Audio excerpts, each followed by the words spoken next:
Good morning.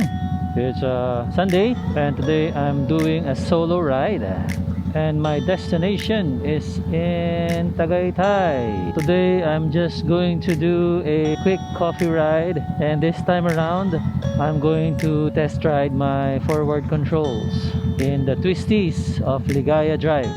I'm taking SLEX and Startol, and I'm exiting Talisay and going to the twisty roads of Ligaya.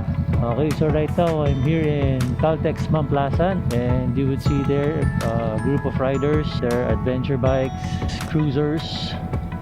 Alright, let's go for a ride!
Shown you the test ride of the forward controls in the twisties of Ligaya going up to Tagaytay. This is just a very short quickie ride. Oh, so you would see there a group of adventure bikes.